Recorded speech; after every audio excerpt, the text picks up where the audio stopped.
Hello everyone, I'm Kyle and welcome to the channel. Today I will be giving you the objectives of Moira, all you need to do to be a good Moira. If you optimize these 3 objectives, you will win more games, and that is a promise. This is going to be a short video, but one you could not afford to miss out on, so let's get stuck right into this.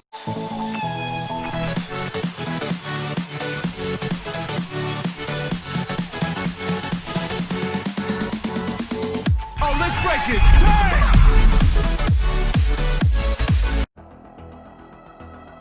Moira's effective healing is short range, so you have to be close to the heroes, more specifically the tanks, who are going to lose the most health because they have to be the ones pushing. Your team, with the tanks up front, will want to go in, but going in, head on especially, will mean a significant health loss for them.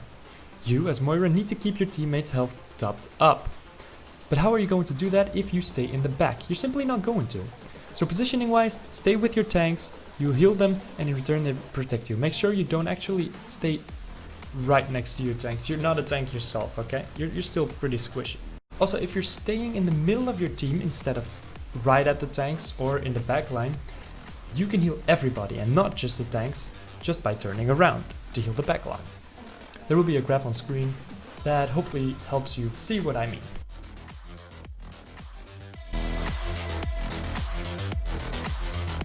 As Moira, you need to farm your ult as fast as possible, and especially if you get it in the first team fight, you should try to use it as soon as possible. That way the enemy team doesn't have enough counters to the immense healing you're putting out. Now, how do you farm your ult as Moira? Well, that's easy. Make sure you stay with your tanks. They are big and chunky and will most likely receive the most damage, just like I said in the first objective. If you heal that up, you will have goal in a blink of an eye. Other than that, I recommend to use your orb every time it comes off cooldown, unless you really need it for something. I will be explaining what those situations could be in a different video, specifically talking about her balls. That way you will optimize your ult charge gains. Do note that a fully used damage orb will give you at most 9 charges on your ult, so it will give you 9% more at most if you hit everything, or maybe 10 if you get lucky. While the fully used healing orb will give you almost 20. So yeah.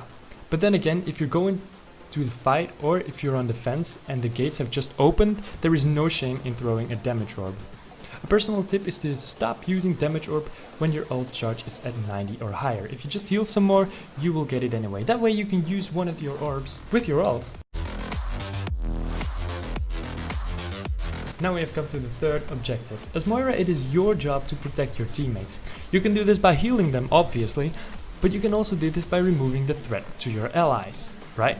So flanker heroes like Tracer and Genji are very hard to deal with for example for an Ana, right? But it isn't that hard for Moira, since she doesn't really have to aim very precisely, and most flankers don't have anything to block your damage. This would mean they have to stay out of your range, but if they go out of your range, chances are they'll also be out of the range from that Ana. Ergo, your job is done. By tickling the flankers, you force them to either retreat or die, while your ally continues contributing to the fight. However, don't forget to take care of the other objectives when you try to fend off those nasty flankers. Try to still heal as much as possible so you get gold fast, and stay with your tanks as much as possible too. So instead of pursuing the flanker, just annoy him and then tend to your tanks again for optimal Moira performance. Now, I can agree that keeping track of these 3 objectives is not a piece of cake, but I guarantee that by focusing on them, you will get better and better at optimizing them. And when you do, you will be an unstoppable beast whose teammates never die and keeps being the aggressor with a goal every single team fight.